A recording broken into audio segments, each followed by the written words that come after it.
right, so this is good because I feel like Aaron has been interviewing everyone at Cannes, so I wanted to turn the tables. So I did some deep digging, as I would. As part of a research nonprofit, you would expect that I would dig deep. Wait, did you talk to any children I'm unaware of? No, I did not talk to your children. Right.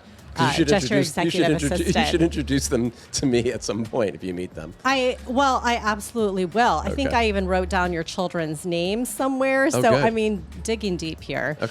Okay, so prior to Profit, I don't know what Aaron has said before, but I'm going to dig in. So prior to Profit, he founded KWT Global, which was acquired by MDC Partners in 2010, which is now Stagwell, which hosted this wonderful event at Sport Beach.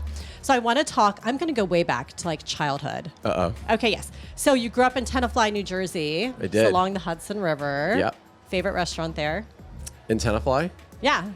What was the diner? The Tenafly Diner. The diner. Yeah. That's because that's where people go. Yes, where we went after, parties and stuff like that. Yeah. I love that. I'm proud of my Jersey heritage. Are actually. you? Yeah. I like it. Grace Leong from Hunter, she also is like a big Jersey ambassador. So. Well, she's taking a transplant. I don't think she grew up in New Jersey. I think she did. Did she? Yeah. Really? No, she didn't. I think Could she's from like Delaware or somewhere. She's got the New Jersey glow. I've got the old New Jersey. You're old Jersey. Right. So growing up, like your mom was a Holocaust survivor. Yeah. And your father's family way to was really from... like start, I'm so sorry. Let's just start down. But this is important. Here's why. I have a friend whose mom was also a Holocaust survivor. And she talked about how that was really difficult and so your father's family is from Ukraine. Yes. But your dad was, he was a doctor, and so is his twin brother, which I think is really cool. Yes. Okay, so wow, you really did some deep Google searching. Wow. So how... And identical twins. And identical twins, like which is identical. I saw a picture of them. Yes. I had no idea which one was which. Okay. Yeah. I still don't. Well, now I could, I guess. But now.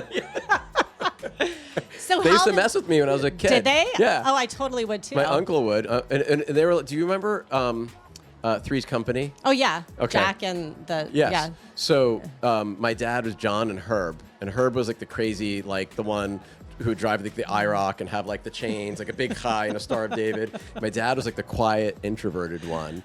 So they were very different like personalities, but looked exactly the same. That is so funny. Yeah, yeah. And so how all that, because I don't feel like you're quiet and introverted. What do you mean? No, you're not. How did that sort of form who you are as a person? Oh wow, that's a really big. I know. Question. I have more big stuff too. Well, so I'm the youngest of four. I bet you didn't know that. I'm not telling you what I know. Okay, all right. So I have siblings that are 10, 8, and 6 years older than me. So I always had to kind of like level up growing up. That's a big difference. And when I was 8, like my oldest sister left to go to college. I'm like, where's she going? Because she's like another mother to me, right? So I think that I had to learn independence kind of pretty quickly. And not to bring this down, but my parents split when I was 12. So I suddenly like had to like fill in the void. Yeah. And it was very, very hard on me. Very, very hard. And I think that formed who I am today because it made me a lot stronger and more resilient. And I don't know who I'd be, actually, had that not happened. I don't know if I would have I don't know if I had success, but if I would be as entrepreneurial or as much of a self-starter or as resilient. But I do think that there's something, with epigenetics and being the son of a survivor, it really fucks you up, but it also, I think, makes you stronger because it's just in you. Yeah. Right? So yeah, I'm a little paranoid, but at the same time, that sometimes could be used to kind of fuel success and fuel growth and drive overall. Yeah, and it was also different. Like Gen X is we're the like best. We were neglected. Sort Our of. parents were like, you have to figure all this shit out for yourself. Like we're not gonna. Yeah, I mean, and growing up in New Jersey, I grew up in a very Jewish community, and everybody like went to summer camp. You probably heard about this. Maybe not. I don't know. Everybody goes to like summer camp for like 9 weeks. Yeah. We couldn't afford summer camp. So I'd go to town camp, and I was like 9, and I was like picking up like half-smoked cigarette butts, like trying to relight them. Like I was like this salty 9-year-old, I want you to know, I used to do the same thing. Really? I used That's to why we get along. I try to find like some cigarette butt that someone threw out the window, and my friend Taryn, calling you out. Right. We would sit there and like try to smoke. Yeah. We were like so young. Right. Yeah. Yeah. We were like children. But there were no cameras then. Yeah. Right. No one Polaroids, cared. but no one was like posting it on social. Your parents had no idea where you were, Yeah. nor they cared. Well, they knew you were at town camp. Right. But I was at but was I? I mean, they sent me to like a Jewish sleepaway camp for like 4 weeks. this is true story, no shit. I lasted 2 days. I ran away, and I was picked up on the highway by a state trooper. Oh my God. Yep. I had to wear a Wait, shirt. why did you run away? Because I hated it. They're like serving me like super kosher food, and Yeah. we were very reformed Jews, despite my mother being, you know, a survivor, and like it just wasn't fun. It wasn't like my idea of camp. So I'm like, fuck this, I'm out of here. And, You're like, I'm going to go the highway. yeah, I That's where thought I I'm could gonna walk go. home. Where are we It was going to only go? like 80 miles. It was like in Nyack, New York, and I'm like, I can go back to Tenafly. I think I know my way. And the state trooper literally, like, it was like Snoopy, you know, like the stick on the. Man, okay, so did the state I'm trooper- wearing a shirt with did like they- a burning bush on did- it. You can't. It's so good. Is it like Camp Abraham or something? Is that the? I don't know. It's just. I So don't did know. the trooper take you back to camp or 80 miles to home? Home. 78. Home? Oh, really? Yeah, and no shit. Like a couple weeks And later, you're I like, was- thanks a lot for the No, ride. And then a couple weeks later, I got bitten by a raccoon. This woman is walking a raccoon on a leash as her pet raccoon, and it bit me. I'm like, this raccoon's not gonna, and it just. That is, I'm so sorry. I keep should not wanting laugh to write a that book way. about my childhood because I have such stupid, crazy stories. I mean, I don't think we're going to have like Yeah. any interview. We're just going to talk about your childhood. Yeah, well, we feel would like need this is hours, fantastic. and we would need So to do you like have to bring get, in like, all rabies? my therapists. I've been in therapy since I'm like 8. Great. Well, this is just I make did not us have a therapy rabies, session. but they tested the raccoon. They had to kill it and chop its head off. Oh my and- God. Yeah. Well, that was very odd that she was walking a raccoon. Yeah, and she was a nurse too. She's like, "I'll take you home. I'll help you." And I remember like seeing like some after-school special, like, "Don't let anybody take you home."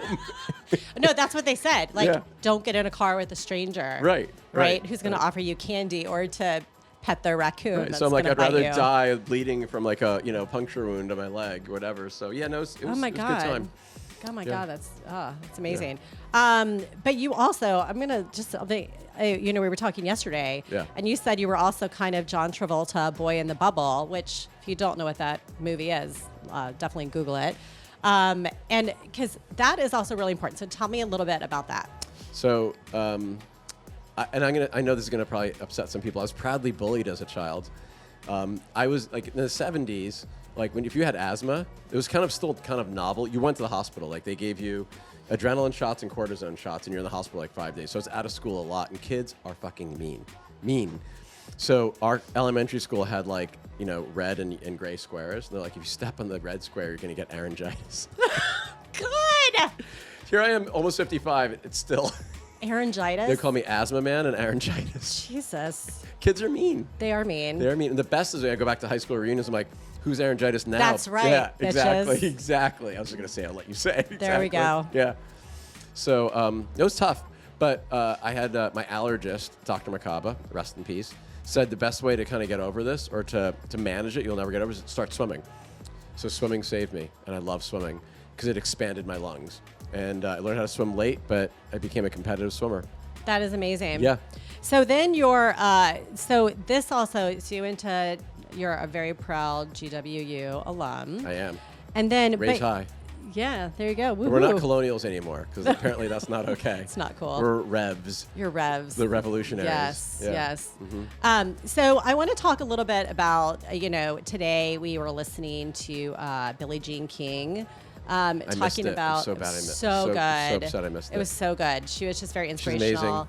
But Cora, I believe that's her name, from the CMO at Elf Beauty, interviewed her, and she was saying how so many CEOs and leaders. She was specifically talking about women, but that they did athletics, so they're athletes or consider themselves athletes, and that helps with their leadership. So you did your first triathlon at the age of 38, I believe. Wow, yes.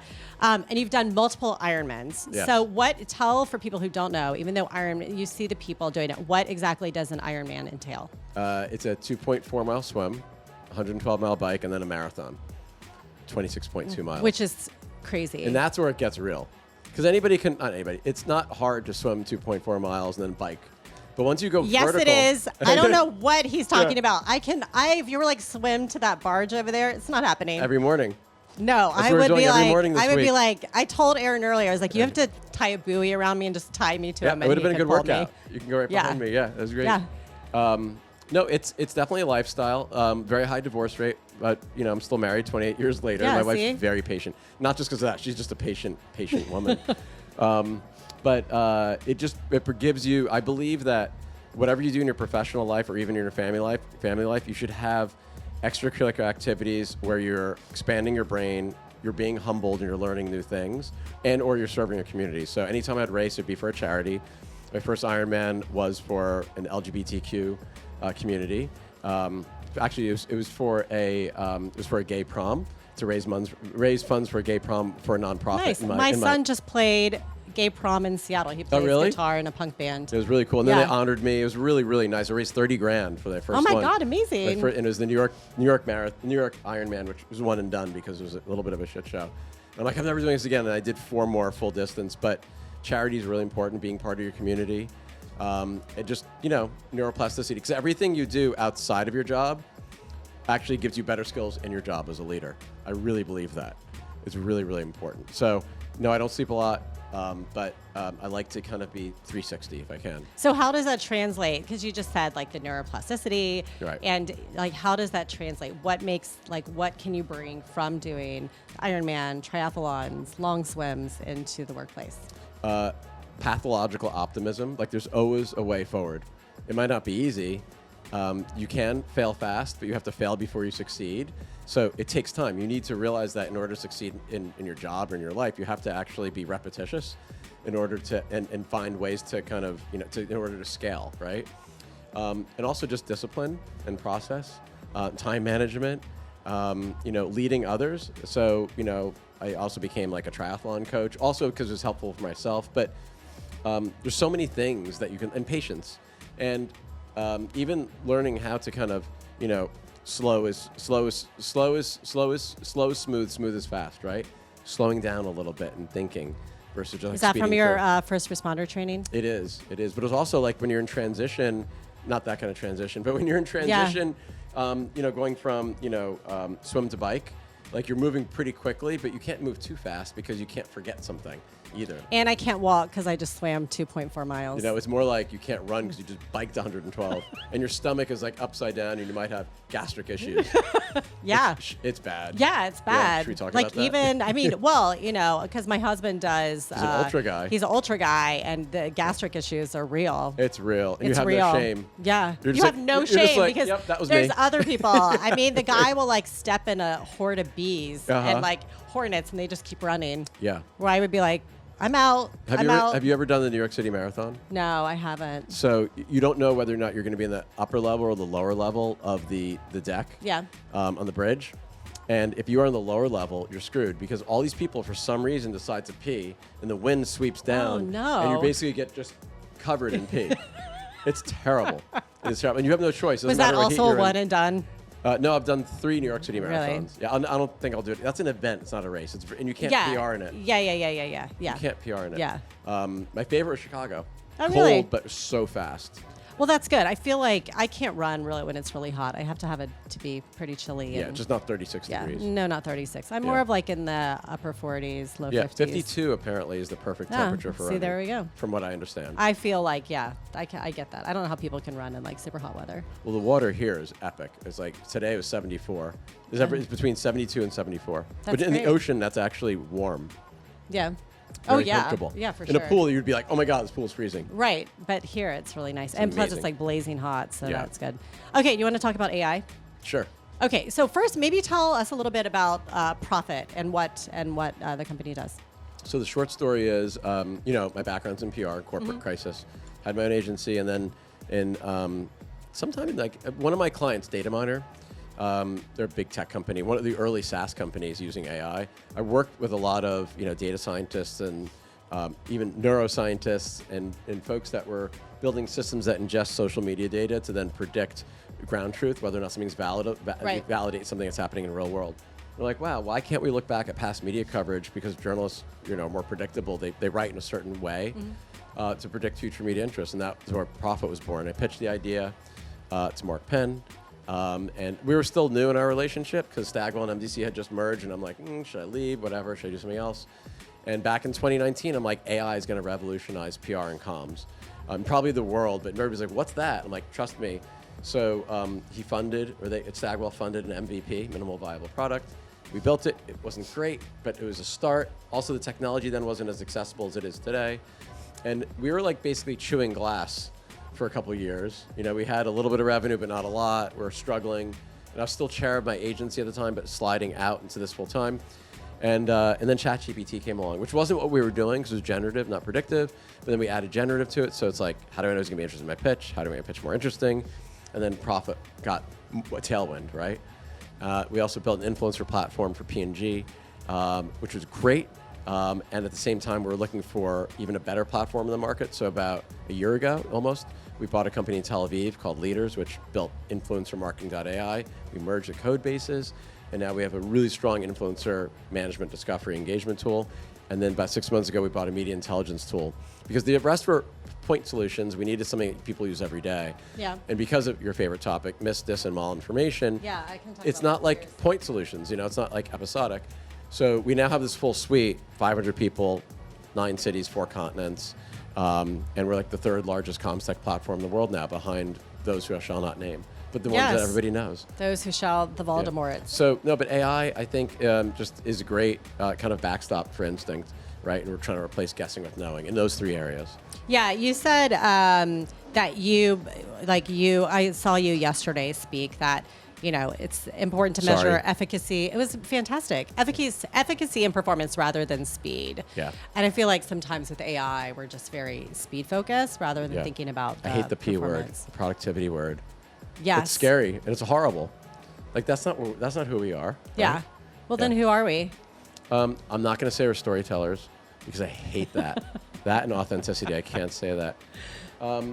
I think we're trying to create points of relevance between an organization and key stakeholders. Yeah. Right?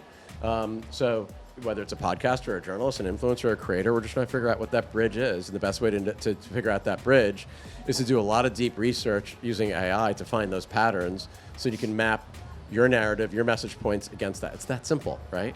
And I think where AI is going to pinpoint it faster and hopefully with a greater level of efficacy.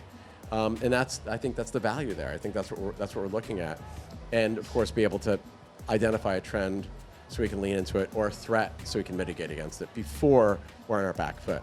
And you know, we're not there yet, but it's really the difference between all the things that could possibly go wrong versus all the things that probably will go wrong. That's still up here. We don't really know, but I think now that we have this corpus of data, we can analyze it better. And we're just not used to that as PR people. Yeah. We think data is math. We're like, no. I know. I feel like but our your industry background's amazing. is but all research. This is, I feel like we do such a disservice, and I hear people say it all the time. Like, I'm a PR person. I'm like, you manage budgets. You need to you need to eliminate. I'm not a math because it doesn't do you any justice. Right. It's And like learn statistics. Learn statistics. It's the most. I was telling my son who's in computer science, like it's such an important statistics because they don't advocate for you taking statistics in computer science, right? But I'm like, it's such an important class, you know. This board that I sent at GW, School of Media and Public Affairs, there are a ton of producers.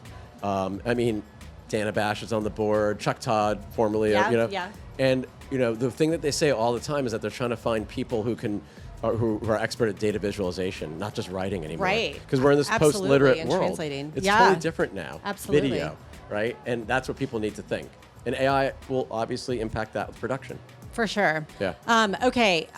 So it's a lot on AI, I know. I know. I have a lot of questions about AI, but I don't want to, overdo the AI. Okay, but I will ask a question. So this morning I went to a presentation. They were talking about Marshall McLuhan, the philosopher, who said the medium is the message. That basically you have to study the medium in relation to the context, and that technology isn't about replacing people. It's just an extension of the person. Not even a tool, but maybe just extension of a person. What is sort of your take on the role of AI? Because I've heard all sorts of things like, will it replace people? It won't. It's a tool. We're focused on strategy. What is sort of the Aaron Kwittken take? It's definitely going to change your role, but not going to take your job. I do think it's an extension, and no one can take my job, Aaron. No, not yours. Not mine. There's only one Tina McCorkindale. That's right. Yeah, and you also have like the best name. Is that your married name, or is that my married name? Is it? Yeah. What's your maiden name? My maiden name is Bobby, and speaking of childhood, people would call me Tina Booby.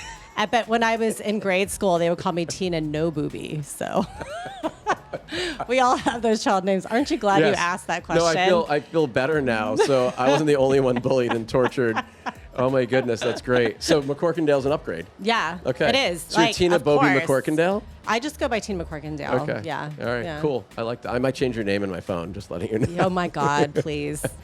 Wait, well, everybody kind of puts this thing out there. Agentic. Yes. Agentic actually is an extension. It's Right. your agent, literally. It's not taking over. It's not the singularity.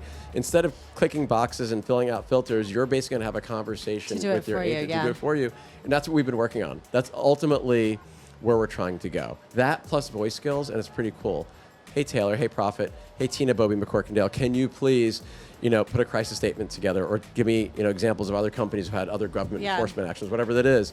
Or overnight while I sleep, can you put together this list of creators and influencers that might be interested in crypto, ages 18 to 34 in Yugoslavia? I don't know. But that's what it's going to do for you. So there is time savings and productivity, but the idea is that it's able to access that corpus of data faster than you and 3 other people could. So you're then actually elevated. You're up-leveled. So that's what's so exciting about it.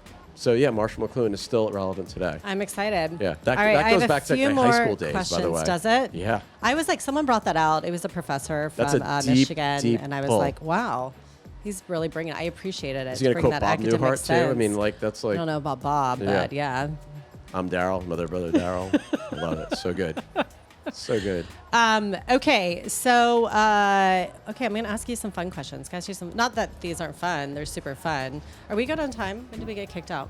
Didier, are we good on time? Yeah, Was anybody perfect. Is anybody like? that's fine. Then we'll keep Okay, going. we'll keep going, yeah. Until they get out. Yep, That's Didier is fine. part of our video.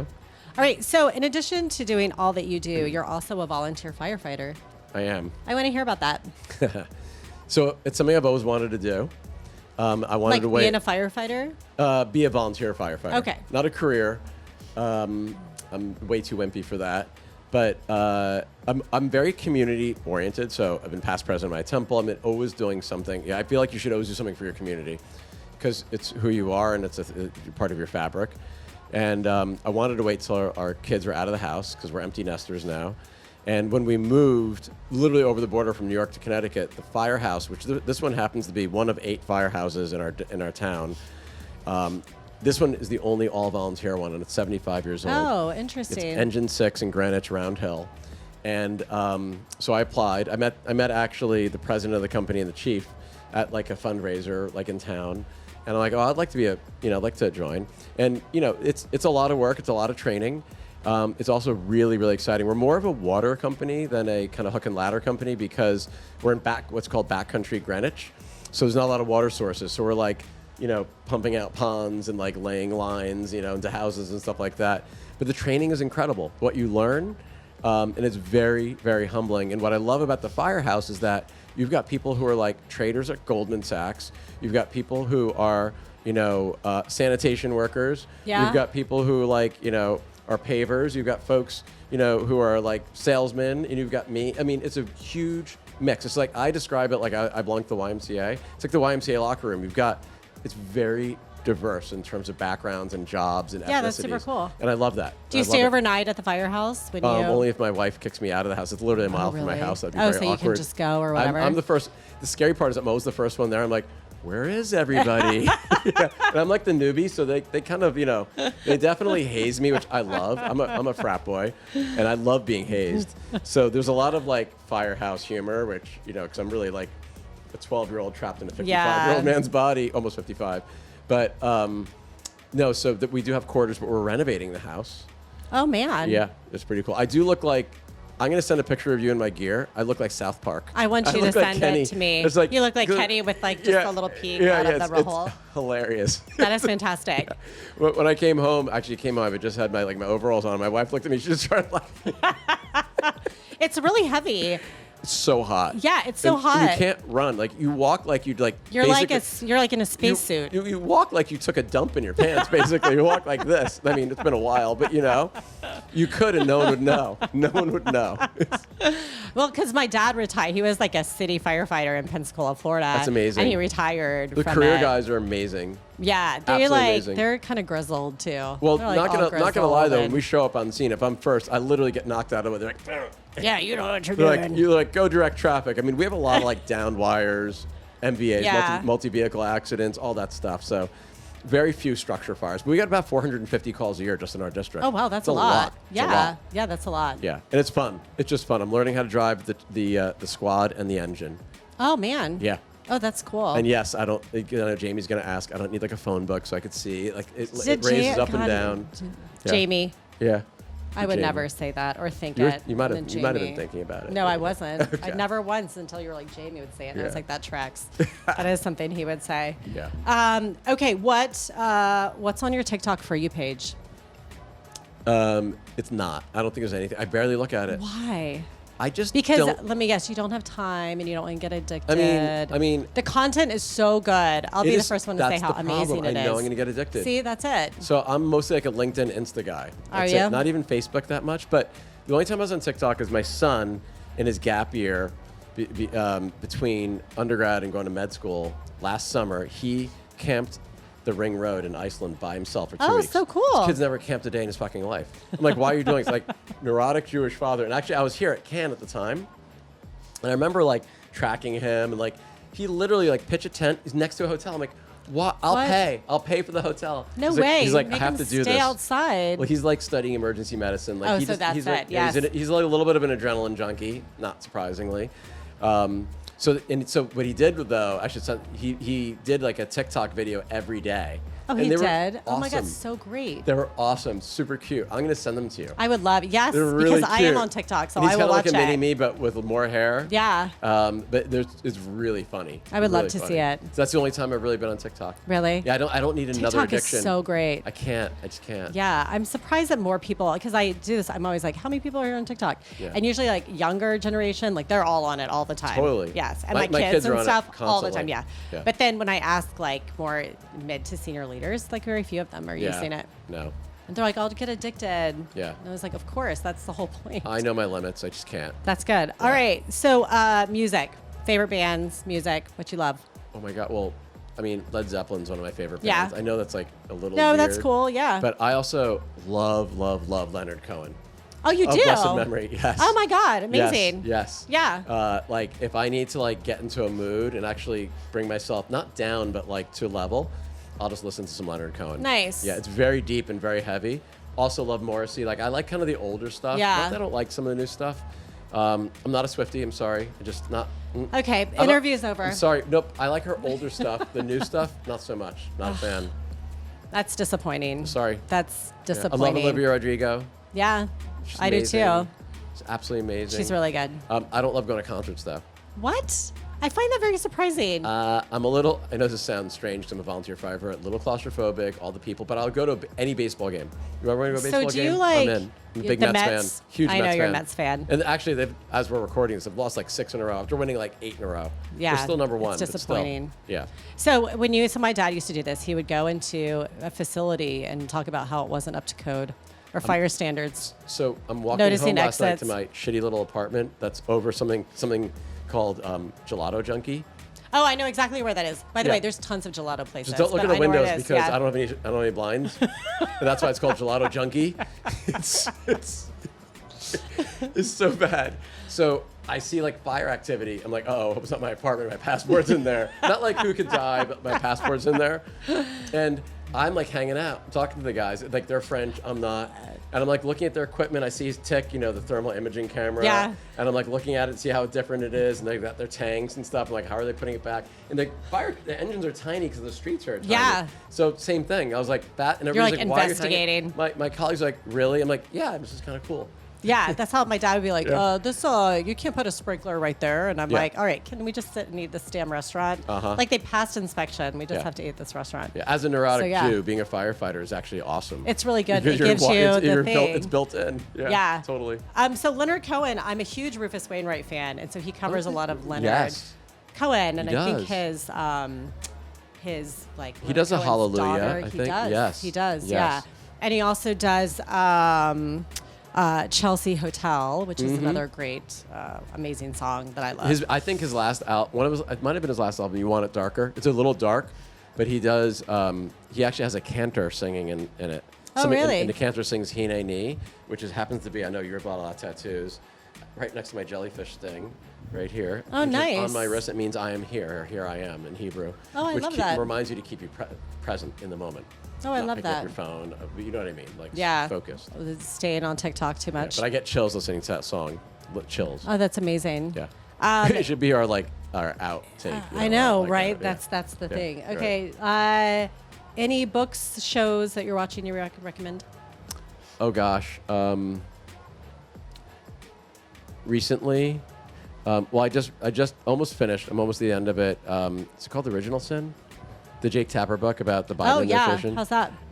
It's scary, Oh. but I like that kind of stuff. I mean, but it's fine. It's all good. Yeah. And I was just trying to think of the last show that I watched that I really liked, and I don't know why, but I'm just jet lagged. I can't remember. Oh. There's nothing I'm watching right now. I know you said you like The Pit. We've I had love this The Pit. conversation. Love The Pit. But yeah, Yeah. that was probably a couple But I wish months they would have old. just released them all at the same time. That would have been I better. know. Yeah. Because that show was really, it was really good, and Yeah. that every show was a cliffhanger, even though it wasn't. At Yeah, the I'm a same big time. Noah Wiley fan and ER and all that. I am It's too. Yeah. The man has aged very well. He We'll does. just He say actually that. looks good. He looks even I know. better. Yeah. Very handsome. Yeah. Yeah. Agreed. Okay, so here's my last question. So crystal ball us one. It's been like 4 hours. just I so know you it's a lot. This is my last question, but it's seriously my last question. People are going to listen to this podcast, so Yes. that's what they'll do. Okay. Okay, so you are outspoken about the need for our industry to evolve. You've said it before. Yeah. I'm Yeah. outspoken about a lot of things. I know you suppose. are. What? Yeah. Are you really? Yeah. Of course you are. Yeah. So crystal ball us. Where is our industry headed? What do you think is a bright spot, and what do you think we're like? Oh shit! You better watch out. Ooh, wow. I should be prepared for this.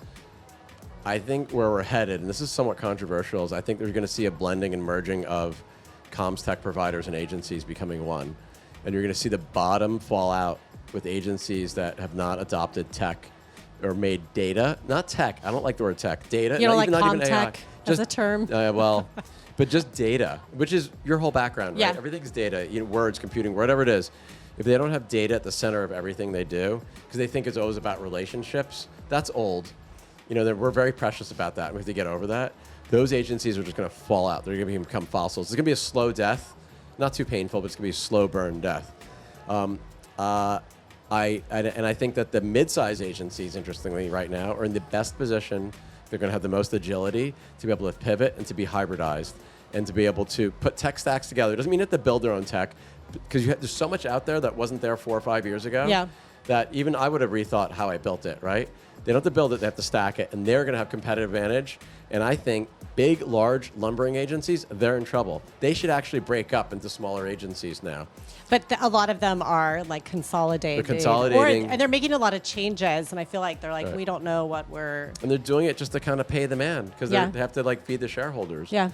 So I'm a little worried about that. It makes me sad. But the bright spot is I think you're going to have more entrepreneurs flood into the market and create new agencies that are going to not be future-proof, because I don't like that, future-forward agencies.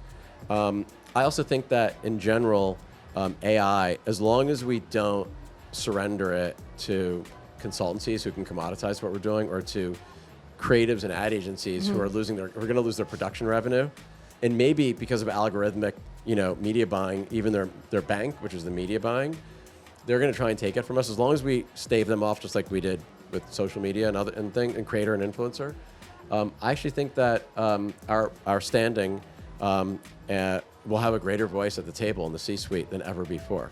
This is our moment. That's great. It is a seminal moment. So I'm again, pathological optimist. I'm very bullish, but we can't do the same job today that we did 12 months ago. If you are, you're fucked. You're fucked. You heard it here. You heard it You're here. fucked if you do that. Yeah. Anything else you want to add before we wrap this up? Absolutely not. I'm exhausted. This is so great, though. Man, I know you had a But I'm long going to interview you week. next time. I know this. You're you in my can't. final and favorite meeting of the week. See? Take Yes. that, Jamie McLaughlin. Yeah. Yeah. Yeah. You and your fake hair. Yeah. That toupee. Yeah. Pretending it's real. Yeah. Yeah. Yeah. But thanks, Aaron, Thank for you. spending time with me today and It's for amazing. throwing such a great sport beach. I was here a lot. I met Alona Mar. I was total fangirling, so I had an amazing time. So thank you. I saw your pictures. Oh, I know. I wish I was met her. Alona. Oh my God. I follow her She's and Olivia, her amazing. sister, on Yeah. TikTok Of course you follow him to Of course, I follow her there. I love it. And Insta too. I love it. It's different Love it. content. Well, enjoy All your right. final evening in Cannes. Well, thanks so much, Aaron. you. You're the best. I No, appreciate you're you the so best. much. No, you are. Yeah, you hang Stop. up. You hang up.